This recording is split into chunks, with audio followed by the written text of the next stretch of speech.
Assalamualaikum warahmatullahi wabarakatuh. Semangat pagi anak-anakku semuanya.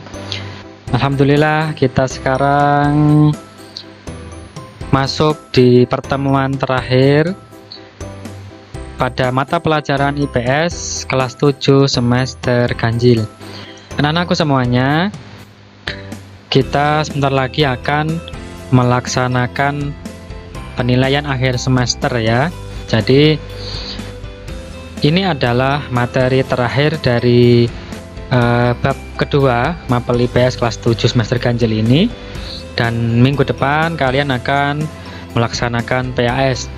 Nah, sebelumnya nanti juga akan saya kirimkan kisi-kisi PAS, dan nanti bisa kalian pelajari untuk mempersiapkan PAS nanti supaya kalian bisa mempersiapkan dengan sebaik-baiknya.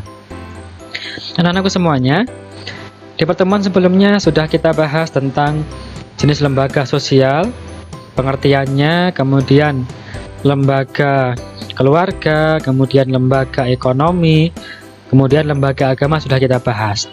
Nah, di pertemuan sekarang ini kita akan membahas tentang dua lembaga yang terakhir, yaitu lembaga pendidikan dan lembaga politik. Nah, ini targetnya. Yang akan kita bahas sekarang ini adalah lembaga pendidikan. Nah, lembaga pendidikan adalah tempat berlangsungnya kegiatan belajar dengan tujuan untuk meningkatkan pengetahuan, keterampilan, dan mengubah perilaku individu ke arah yang lebih baik melalui interaksi dengan lingkungan sekitar. Jadi, lembaga pendidikan ini adalah salah satu lembaga yang juga dibutuhkan oleh masyarakat dalam rangka untuk memenuhi khusus pada bidang pendidikan. Kegiatan belajar mengajar dengan tujuan untuk meningkatkan pengetahuan, keterampilan, dan mengubah perilaku individu ke arah yang lebih baik. Jadi ini adalah definisi dari lembaga pendidikan. Lembaga pendidikan contohnya bisa meliputi sekolah TK, SD atau MI, kemudian SMP atau MTS, SMA, atau madrasah aliyah, ataupun juga SMK dan perguruan tinggi.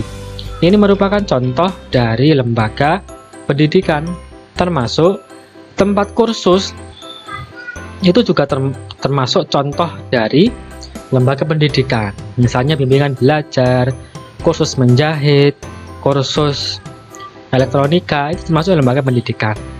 Nah, dari sini melalui lembaga pendidikan, anak akan mengenal kehidupan bermasyarakat yang lebih luas. Nah, ini gambarannya, ini adalah gambaran sekolah ya. Ini gambaran kondisi pembelajaran di sekolah, atau ini juga bisa di sebuah kursus ini atau bimbel ya. Baik, selanjutnya fungsi dari lembaga pendidikan apa? Fungsi dari lembaga pendidikan dibagi menjadi dua. Yang pertama adalah fungsi manifest, yaitu fungsi yang tampak atau fungsi yang merupakan langsung. Contohnya apa? Ya, fungsi nyata, fungsi yang langsung lembaga pendidikan adalah pendidikan berguna untuk mempersiapkan para generasi muda dalam mendapatkan pekerjaan di kemudian hari. Nah, ini fungsi nyata, fungsi manifest dari lembaga pendidikan. Nah, yang kedua ada namanya fungsi laten, fungsi yang tersembunyi atau tidak langsung. Jadi ada fungsi yang tidak langsung dari lembaga pendidikan, yaitu lembaga pendidikan telah mengulur usia perkawinan seseorang. Nah, misalnya ada seorang yang sekolah ya, SMP, SMA, sampai perguruan tinggi, nah baru kemudian menikah setelah lulus, kan begitu. Jadi fungsi laten dari lembaga pendidikan adalah mengulur usia perkawinan seseorang. Atau juga contoh yang lain adalah memperlambat kedewasaan seseorang, karena anak selalu tergantung kepada orang tua selama menempuh pendidikan. Nah, ini fungsi yang tersembunyi atau fungsi yang tidak langsung dari lembaga pendidikan. Selanjutnya adalah secara detail fungsi lembaga pendidikan adalah: 1. Memberi pengetahuan dan keterampilan. Yang kedua, mengembangkan potensi yang dimiliki individu demi pemenuhan kebutuhan hidupnya, mengembangkan cara berpikir rasional, dan sarana melestarikan kebudayaan dengan cara mengajarkan dan membiasakan hal-hal berkaitan dengan kebudayaan masyarakat sekitar. Nah, inilah fungsi dari lembaga pendidikan, yang ini fungsi secara nyata, fungsi secara manifest. Dan ini memang diharapkan ya dari lembaga pendidikan. Kemudian yang terakhir yaitu lembaga politik. Lembaga politik adalah lembaga yang mengatur semua aktivitas yang berkaitan dengan perpolitikan negara, seperti urusan pemerintahan daerah dan pemerintahan negara. Contohnya adalah lembaga politik yang ada di Indonesia adalah DPR, kemudian partai politik, kemudian MPR. Nah, ini merupakan contoh-contoh dari lembaga politik. Selanjutnya, fungsi dari lembaga politik. Adapun fungsi dari lembaga politik dapat kita jelaskan sebagai berikut. Yang pertama, lembaga politik mengatur norma-norma tentang kekuasaan melalui undang-undang. Yang kedua, lembaga politik berfungsi sebagai pengontrol atas konflik yang terjadi. Yang terakhir, menyelenggarakan pelayanan kepada masyarakat.